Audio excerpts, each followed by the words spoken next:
దేవునికి మహిమ కలుగునుగాక. క్రీస్తు యేసు నామమున మీ అందరికీ నా శుభవందనములను తెలియచేయుచున్నాను. ఈ దినాన ఒక అద్భుతమైన దేవుని యొక్క కార్యము, లోకములో జరిగిన ఒక మంచి కార్యం చేసిన ఒక వ్యక్తి గురించి మీకు తెలియచేయాలని ఆశపడుతున్నాను. దేవుని యొక్క లేఖనాన్ని ముందు ధ్యానం చేద్దాం. అపోస్తల కార్యములు 10వ అధ్యాయము 2వ వచనం నుంచి ఈ విధంగా రాయబడి ఉంది. అతడు తన ఇంటి వారందరితో కూడా దేవుని యందు భయభక్తులు గలవాడై ఉండి ప్రజలకు బహుధర్మము చేయుచు ఎల్లప్పుడూ దేవునికి ప్రార్థన చేయువాడు. పగలు ఇంచుమించు 3 గంటల వేళ దేవుని దూత ఆయన వద్దకు వచ్చి కొర్నేలి అని పిలుచుట దర్శనముందు తేటగా అతనికి కనబడెను. అతడు దూత వైపు తేరి చూసి భయపడి ప్రభువా ఏమని అడిగాను. అందుకు దూత, నీ ప్రార్థనలు నీ ధర్మ కార్యములను దేవుని సన్నిధికి జ్ఞాపకార్థముగా చేరినవి. దేవునికి మహిమ కలుగునుగాక. మరి ఈ సమయంలో ధర్మ కార్యములు, ఈ యొక్క లేఖనంలో ఉన్న మాట, కొర్నేలని ఒక అధిపతి, ఆయన ధర్మ కార్యములు చేస్తూ నీతిగా జీవించినట్లు రాయబడి ఉన్నది. కనుక ధర్మ కార్యములు అంటే ఏమిటి అంటే ఆలోచన చేస్తే లోకములో ఉన్న వారికి సహాయము చేయటము, అవి ధర్మ కార్యములు. ఉదాహరణకి ఆహారం లేనికి అన్నం పెట్టడం, వస్త్రాలు లేనికి వస్త్రాలు ఇవ్వటం, మరి ఆపదున్న వాళ్ళకి సహాయం చేయడం, ఇవి ధర్మ కార్యములు. ఈ ధర్మకార్యం చేస్తూ దేవుని యందు భయభక్తులు కలిగి ఉన్నాడు.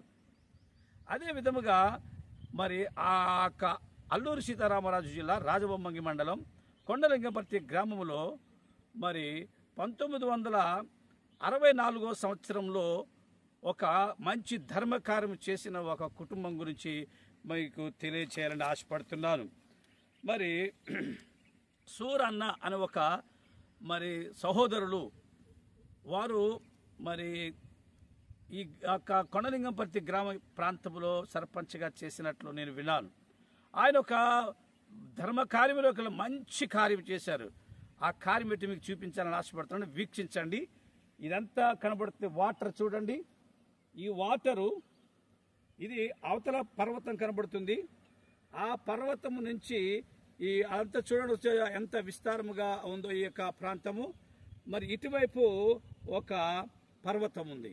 ఈ 2 పర్వతముల మధ్య ఒక చక్కని చెరువు ప్రభుత్వం ద్వారా అప్పట్లో తక్కువ డబ్బులు ఇవ్వడం జరిగింది. కానీ ఆయన గ్రామస్తుల సహకారంతో, కొండలింగపర్తి గ్రామ సంఘస్థుల సహకారంతో ఇక్కడ చక్కని చెరువు నిర్మించడం జరిగింది. దీనికి ఆనుకొని సుమారు 100 ఎకరాలు భూమి సాగు చేయబడుతున్నది. ఎప్పుడో ఆయన చేశాడు. అయితే తన కుమార్తె కూడా, ఆమె పేరు సూర్యకాంతము గారు, వారు కూడా ప్రభువుని విశ్వసించారు. ఆమె మరి అద్భుతమైన కార్యాలు గురించి ఒక మాట చెప్పారు. వారి తండ్రి బాటలోనే సాగుతూ వారు చాలా మంది చెప్పారు. ఏం చెప్పారంటే, ఆమె ఇంటికి అనేక మంది వచ్చే వాళ్ళకి ఎప్పుడు మరి భోజనాలు పెట్టడమే, ఆపదల వాళ్ళకి సహాయం చేయడమే మరి గ్రామస్తులు చెప్పడం జరిగింది. నేను కొండలింగపర్తి గ్రామం కూడా రావడం జరిగింది. అయితే అందులో ఒక ముఖ్యమైన విషయము, శారీరక సంబంధమైన చెరువుని ఇక్కడ ప్రజల కోసము సహకరించి ప్రభుత్వం ద్వారా కొద్దిగా చెరువు కట్టించారు. మళ్ళీ ఇంకో పని చేశారండు. ఆ కంటిన్యూషన్గా 1966లో కూడా ఈ యొక్క నాగులకొండ ప్రాంతం అంటారు ఇది. ఈ ప్రాంతము ఇక్కడ సుమారు ఒక 20 గ్రామాల వరకు సుమారు ఉంటాయి, చిన్న చిన్న గ్రామాలు. అక్కడెక్కడ మందిరం లేదు, యేసు మందిరం లేదు, చర్చ్ లేదు. అప్పుడు వారు కూడా చర్చ్ స్థాపించినట్లు అక్కడ మరి ప్రజలు చెప్పారు నాకు. ఆ గ్రామస్తులు కూడా వారి వంతుగా వాళ్ళు కూడా సహాయం చేసి ఒక చర్చి కట్టడం జరిగింది. ఈ విధముగా అద్భుతమైన శుభకార్యం చేశారు, మంచి కార్యం చేశారు. ఎందుకంటే ధర్మకార్యములు అంటే కొంతమంది డబ్బు అయితే దానం చేసేస్తారు, బట్టలంటే ఇచ్చేస్తారు, కానీ ఈ మందిరాలు కట్టలేకపోతున్నారు. చూడండి చరిత్ర. ఇప్పుడు ఆ మందిరం స్టిల్ ఉంది. ఆ మందిరం కూడా నేను మీకు చూపించాలని ఆశపడుతున్నాను. అయితే ఇక్కడ ఈ యొక్క ప్రాంతంలో కరువు వచ్చినప్పుడు నేను ఈ ప్రాంతానికి వచ్చాను. అదిగో కనిపించి చూడండి ఆ పర్వతం, అక్కడ చూడ పచ్చగా ఉంది, అక్కడ పర్వతం. అక్కడ నేను ఏకాంతముగా ప్రార్థనలు చేయడం జరిగింది. ఏకాంత ప్రార్థన 6 నెలలు ఏకాంత ప్రార్థనలు ఈ అడవి ప్రాంతంలో చేశాను. అప్పుడు ఈ చెరువు బాగా ఎండిపోయింది, పంటలు పోతున్నాయి.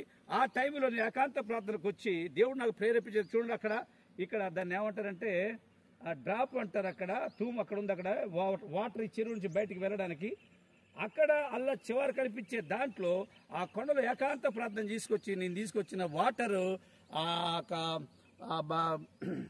చిన్న బాటిల్ పట్టుకొచ్చాను. ప్రార్థన చేసి 3 చుక్కలు ఆ డ్రాప్లో వేసి కిందకి దిగి చుక్కలేసి ప్రార్థన చేసి నేను కొండలింగంపర్తి గ్రామం చర్చి దగ్గరికి వెళ్ళాను. ఆ టైంలో వాళ్ళ యొక్క మనవుడు తప్పోయాడని చెప్పేసి ప్రార్థన కూటం పెట్టుకున్నారు. నేను ఆ ఇంటికి వెళ్ళాను. ఆ రాత్రి ప్రార్థన కూటం పెట్టి ప్రభువు మీ యొక్క దుఃఖాన్ని వాదార్స్తని చెప్పినప్పుడు అద్భుతంగా దేవుడు ఆ కుమారుడు వచ్చాడు. పెద్ద వయసు కలివాడే, ఎక్కడికో మరి తప్పిపోయాడు, మరి తిరిగి వచ్చాడు. కనుక ఆ యొక్క చర్చి కూడా మీకు చూపిస్తాను. దేవునికి మహిమ కలుగునక ఆ చర్చిని మరి చూసిన తర్వాత ఆమె మరి ఆ పరలోక యాత్ర కూడా మీరు వీక్షించాలని మనవి చేయుచున్నాను. చూశారు కదా ఆ యొక్క కొండలింగపర్తిలో ట్యాంక్ చెరువు, ఆ ధర్మకార్యంగా చూశారు. అంత మాత్రమే కాదు, సమాజ మందిరము ఆనుకొని సమాజ మందిరములు కట్టి అని రాయబడి చూడండి, ఒకసారి వీక్షించండి. ఇక్కడ చర్చ్ ఉంది. ఇక్కడ ఈ చర్చి కూడా వారి యొక్క ఆధ్వర్యంలోనే మరి చర్చి కట్టబడడం జరిగింది. ఎందుకంటే సొలొమోను మహారాజు ఒక చక్కని మందిరము, ప్రపంచంలో గొప్ప చర్చి కట్టించారు. కనుక ఈ విధంగా కూడా ఈ అరణ్య ప్రాంతాలు వీక్షిస్తాను. చూడండి, అక్కడ అదే నాగులకొండ అంటారు, చాలా పొడవైన పర్వతము, ఎత్తైన పర్వతము. నా జీవితంలో ఆ కనబడే పెద్ద పర్వతము కూడా నేను ఎక్కడం జరిగింది. ఆ ప్రాంతంలో స్వార్థ చేయడం జరిగింది. ఈ గ్రామం నుంచి ఆ విధంగా నేను వెళ్ళడం జరిగింది. అంచేత ధర్మ కార్యాలు చేయవలసిన వారికి నిత్య రాజ్యము తప్పనిసరిగా ఉంటుంది. ఆమె నిత్య రాజ్యములో ప్రవేశించారు. ఆమె యొక్క భూస్థాపన కార్యక్రమం మరి చాలా దేవునికి మహిమకరంగా జరిగింది. ఆ కుటుంబం గురించి కూడా మీరు మరి ప్రార్థించండి. ఎందుచేతనంటే దేవుని యొక్క లేఖనం సెలవిస్తుంది, ఈ భూలోకంలో మంచి కార్యములు, మంచి పనులు చేయాలి. ఆమె చాలా ధనవంతురాలు, చాలా ఘనంగా జరిగింది. దేవునికి మహిమ కలుగును గాక. పురమిది కాదిపుడు ఏసే మార్గము, ఏసే సాక్ష్యము, ఏసే జీవము, ఏసే సాక్ష్యము, ఏసే జీవముగా, ఏసే జీవముగా. ఈ సమయంలో చాలా బాధాకరమైన విషయం, ఈ యొక్క ఏజెన్సీ ప్రాంతంలో రాజమంగ మండలం కొండలింపర్తి గ్రామంలో మరి రిచ్ ఫ్యామిలీ అంటే ధనవంతులు అంటే ఎవరంటే తాయారపు సూరన్న గారు కూతురు మరి ఈ సూర్యకాంతమ్మ గారు. వారిక్కడ ప్రజలకి చాలా మేలు చేశారని నేను విన్నాను. ఎందుకంటే వారి జీవితంలో పేదలకి ఇంటికి వచ్చిన వారికి అన్నదానం చేశారట. అన్ని దానాల కన్నా అన్నదానం గొప్పదన్నారు. అప్పుడు ఈ ట్రైబల్ ఏరియాలోనే సరైన ఫెసిలిటీస్ లేవు, సరైన తిండి కూడా లేదు. అలాంటిది ప్రతి ఒక్కరు చెప్పారు ఈ అమ్మగారి గురించి. నేను స్వయంగా వచ్చాను, తర్వాత అమ్మగారు కూడా యేసుప్రభువుని నమ్మారు. ముఖ్యమైన విషయం ఏంటంటే ఈ యొక్క శీలింత పంచాయతీకి సూరన్న గారు సర్పంచ్గా చేశారు. ఎందుకంటే పేరు తెచ్చుకోవడం చాలా మంచిది. ఎందుకంటే మరి యొక్క ఎండలో ఇంతమంది వచ్చారంటే అక్కడ చూడండి, అక్కడ ప్రజలు వారి యొక్క అభిమానం కోసం ఆ సమాధి తీస్తున్నారు. ఒక్కసారి చూడండి సమాధి ఎండలో. ఎందుకంటే ఆ సమాధి చేసే బిడ్డలు మరి ఎంతో కష్టపడి తీస్తున్నారంటే కారణం వారి యొక్క తండ్రి గారు సూరన్న గారు. అలాగే ఆ చెరువు కూడా ఓయమ్ము చాలా అద్భుతమైన విషయం. చర్చి ఈ చుట్టుపక్కల ఎక్కడా చర్చి లేదు. ఆ సమయంలో అంటే దగ్గర నాగులకొండ, చాలా పెద్ద నాగులకొండ, ఈ ప్రాంతంలో అనేకమైన గ్రామాలు ఉన్నాయి. ఒకే ఒక్క చర్చి ఆ యొక్క కొండలింగపర్తి గ్రామంలో ఆ యొక్క మరి సూర్యమ్మ గారు చర్చి, సూరన్న గారు చర్చి కట్టించారు. ఇప్పుడు స్టిల్ అది ఎప్పుడు 1966లో కట్టారంటే కనుక ఆ కుటుంబం మరి బాప్తిజం కూడా చివరిగా నా ద్వారా తీసుకున్నారు. చాలా విచారణ సంగతి. ఆమెకి చాలా మన కుటుంబానికి ధన్యవాదాలు తెలియజేస్తున్నాను. బాధకర విషయం, అమ్మ నాకు టిఫిన్ కూడా పెట్టేది. చాలా చక్కని ఇడ్లీలు వేసి మరి ఆ ప్రేమ పెట్టే ఆ చెయ్యిలో దేవుడు పిలిచే వరకు అదే చెయ్యిలు వచ్చే.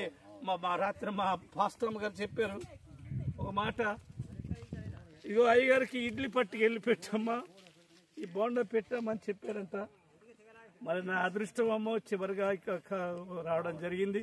కానీ ఎండి బంగారముల కన్నా మంచి పేరు కోరదగినది కనుక మంచి పేరు తెచ్చుకున్న ఆత్మ దేవుడి సన్నిధిలో ఉందన్న విశ్వసించు. ఆ కుటుంబానికి దేవుడు ఆదరణిచ్చును గాక. అవర్ అడ్రస్ అపోస్తలుడు DDS Manohar Raju, agency missionary India. Thank you. అలా తిప్పేసి ఒక్కడ దింపేయండి. నిర్గంధంలో మాటను మరొక్కసారి సూర్యకాంతమ్మ గారి గురించి చెప్పాలనుకుంటున్నాను. ఇంతవరకు వీక్షించారు సూర్యకాంతమ్మ గారు చేసిన గొప్ప కార్యాలు, వాళ్ళ తండ్రి గారు సూరన్న గారు చేసిన కార్యక్రమాలు వీక్షించారు కదా. మరొక్కసారి ఆ బైబిల్లో ఉన్న మాట వీరికి నెరవేర్పు అన్నది నేను అనుకుంటున్నాను. ఎలాగంటే ఎవరైతే నీతి మార్గాన్ని అనుసరించి అనేకులను దేవుడు చెబుతారో వారు ఆకాశములోని నక్షత్రం వలె నిత్యము ప్రకాశించేదరు అనే మాట ఉంది. ఆకాశం అంటే మరి పైన ఉంది. ఆకాశ నక్షత్రాలు అందరికీ కనబడతాయి. కనుక మంచి కార్యాలు కూడా అందరికీ కనబడతాయి. సూరన్న గారు అలాగే ఈ యొక్క కాంతమ్మ గారు చేసిన గొప్ప కార్యాలు పేద ప్రజలకు ఎంతో సహాయం చేశారని మీరు వీక్షించారు, విన్నారు. మరొక్కసారి జ్ఞాపకం చేస్తున్నాం, వీరి యొక్క సమాధి రోడ్డు పక్కనే. చాలా అద్భుతమైన విషయం. ఈ సమాధి యొక్క తోటను కూడా వీరి తండ్రి గారైన సూరన్న గారు అరేంజ్ చేశారంట. చూడండి, ఒక పక్క భక్తి చేసుకోవడానికి గుడి కట్టారు, మరి ఆ భోజనాలు చేయడానికి చెరువు కట్టారు. మరి చివరికి అందరికీ కావాల్సింది ఒక సామెత ఉంది, మూడు మూడేళ్ళ జేనడి, ఆ చలం అందరికి కావాలా. ఆ చలం కూడా ఈ యొక్క ఏఎస్ఆర్ జిల్లా రాజమ్మ మండలం కొండలింగమత్తి గ్రామంలో చేశారు. ఈమె ధన్యురాలు కనుక ఈమె ఎలాగా ప్రపంచం తలబోతుందంటే యూట్యూబ్ ద్వారా ఆ దేవుడు ఆమెకు ఏర్పాటు చేశారు. ప్రపంచమంతా వీక్షిస్తున్నారు. ఇలాంటి మంచి కార్యాలు చేసి మరి ధర్మ కార్యాలు చేసి ఈ లోకంలో మనం బ్రతకాలి. ధర్మం చేయడం అనేది మన వంతు, ప్రతి వాళ్ళకి మనం చేయాలి. ఆ విధంగా ఈ తల్లి గారు చేసినందుకు మేము చాలా సంతోషిస్తున్నాం. ఆ కుటుంబానికి ఆదరణ వచ్చేలాగా మీరు ప్రార్థించాలని మనం చేస్తున్నాను. ప్రార్థన చేసుకుందాం. ప్రేమగలైన కృపగల వందనాలు, స్తోత్రాలు. ఇంతవరకు క్రమంగా మర్యాదగా జరిపించావు, అందరికి ఆరోగ్యం ఇచ్చావు నమ్ముచున్నాను. ఇంకా జరగవలసిన ప్రతి కార్యంలో మీరుండండి. ఆర్థిక ఇబ్బందులు సహాయం చేయండి. వీక్షించిన వారు ఏ విధంగా గొప్పగా ఉంటుంది, మంచి పనులు జరుగుతున్న నమ్మకం అందరికి కలుగ చేయండి. మహిమ పొందండి. యేసు నామమున నడుచున్నాము తండ్రి, ఆమేన్. తండ్రి అయిన దేవుని ప్రేమయు, మహాదేవుడును మన రక్షకుడైన ప్రభు యేసుక్రీస్తు కృపయు, పరిశుద్ధాత్మ సహవాసము ఇప్పుడు ఎల్లప్పుడూ విడిచి వెళ్లిన వారి సంతానానికి మరి బంధువులందరికీ గ్రామస్తులకు సదాకాలము తోడైనరు గాక. అందరికి వందనాలు.